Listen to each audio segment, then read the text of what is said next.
Pada zaman kerajaan Majapahit, Patih Gajah Mada membentuk pasukan pengamanan yang disebut dengan Bayangkara yang bertugas melindungi raja beserta keluarga kerajaan.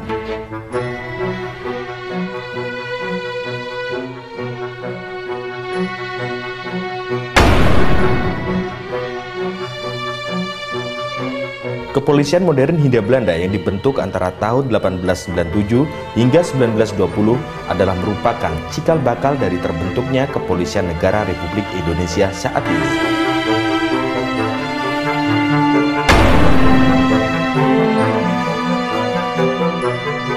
Pada masa ini Jepang membagi wilayah kepolisian Indonesia menjadi Kepolisian Jawa dan Madura yang berpusat di Jakarta, Kepolisian Sumatera yang berpusat di Bukit Tinggi, Kepolisian Wilayah Indonesia Timur berpusat di Makassar, dan Kepolisian Kalimantan yang berpusat di Banjarmasin.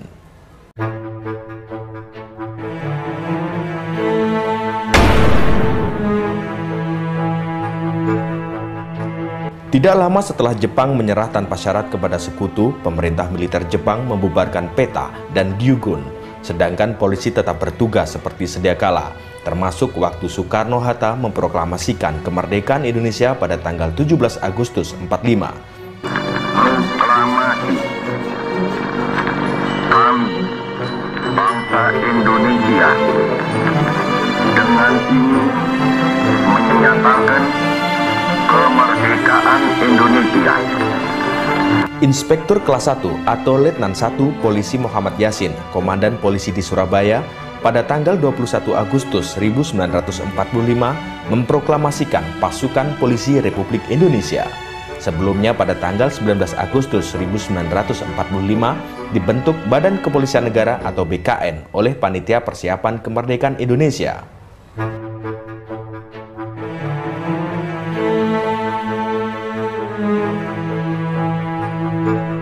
Pada tanggal 29 September 1945, Presiden Soekarno melantik RS Sukanto Cokro-Diatmodjo menjadi Kepala Kepolisian Negara.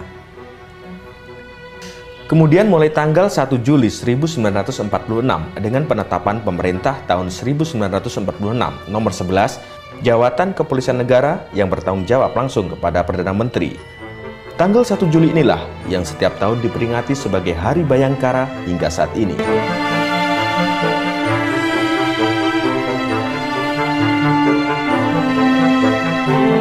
Sebagai bangsa dan negara yang berjuang mempertahankan kemerdekaan, maka Polri di samping bertugas sebagai penegak hukum juga ikut bertempur di seluruh wilayah Republik Indonesia. Polri menyatakan dirinya kombatan yang tidak tunduk pada Konvensi Jenewa.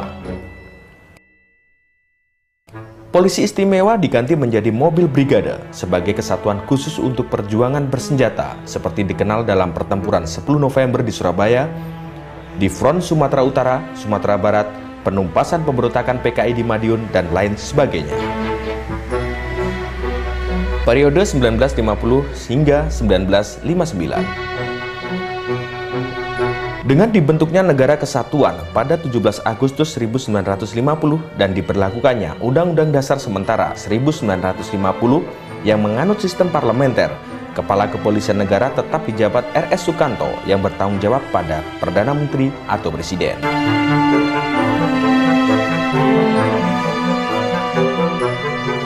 Kedudukan Polri kembali ke Jakarta karena belum ada kantor, digunakanlah bekas kantor Hof van de Dienst Algemeen Politie di gedung Departemen Dalam Negeri.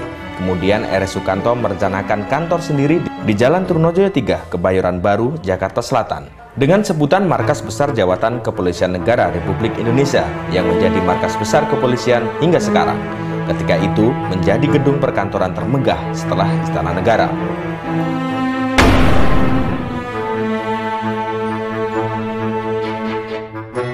Dengan dekret Presiden 5 Juli 1959, setelah kegagalan konstituante, Indonesia kembali ke Undang-Undang Dasar 1945. Namun dalam pelaksanaannya kemudian banyak menyimpang dari Undang-Undang Dasar 1945. Jabatan Perdana Menteri, saat itu almarhum Insinyur Juanda, diganti dengan sebutan Menteri Pertama. Polri masih tetap di bawah pada Menteri Pertama sampai keluarnya Kepres nomor 153/1959. Waktu Presiden Soekarno menyatakan akan membentuk ABRI yang terdiri dari Angkatan Perang dan Angkatan Kepolisian, RS Sukanto menyampaikan keberatannya dengan alasan untuk menjaga profesionalisme kepolisian. Pada tanggal 15 Desember 1959, RS Sukanto mengundurkan diri setelah menjabat Kapolri atau Menteri Muda Kepolisian.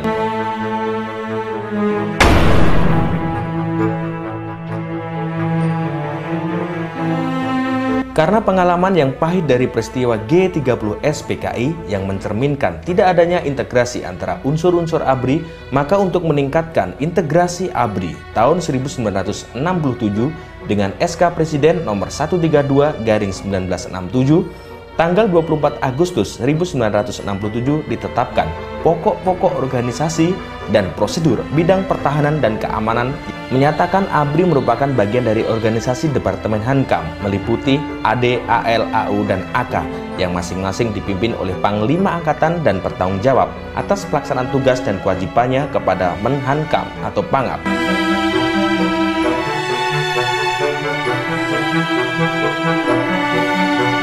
Setelah Soeharto dipilih sebagai presiden pada tahun 1969, jabatan Menhankam atau Pangap berpindah kepada Jenderal M. Panggabean. Kemudian ternyata betapa ketatnya integrasi ini yang dampaknya sangat menyulitkan perkembangan Polri yang secara universal memang bukan angkatan perang. Pada tahun 1969 dengan Kepres nomor 52/1969, sebutan Panglima Angkatan Kepolisian diganti kembali sesuai Undang-Undang nomor 13/1961 menjadi Kepala Kepolisian Negara Republik Indonesia. Namun singkatannya tidak lagi KKN tetapi Kapolri.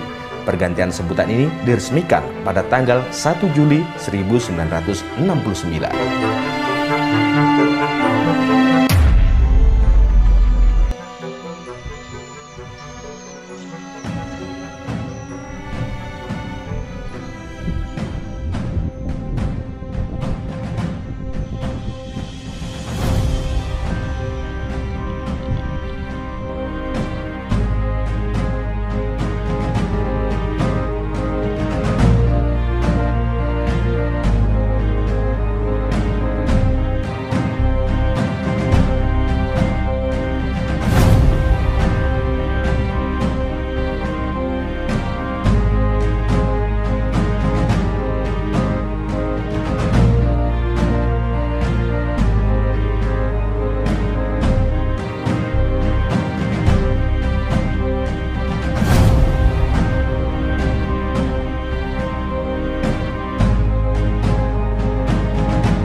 Salam revisi. Saya, Citra Duani, Bupati Kayong Utara, Provinsi Kalimantan Barat, mengucapkan selamat Hari Bayangkara ke-76 tahun 2022. Saya, Sarnawi, Ketua DPRD Kabupaten Kayong Utara, Provinsi Kalimantan Barat, mengucapkan selamat Hari Bayangkara ke-76 tahun 2022. Saya, Letkol Infantri Ali Mustafa, Dandim 1203 Ketapang, serta keluarga besar Kodim 1203 Ketapang, mengucapkan selamat ulang tahun ke-76 Kepolisian Republik Indonesia pada tahun 2022 ini. Polri yang revisi mendukung pemulihan ekonomi dan reformasi struktural untuk mewujudkan Indonesia tangguh, Indonesia tumbuh.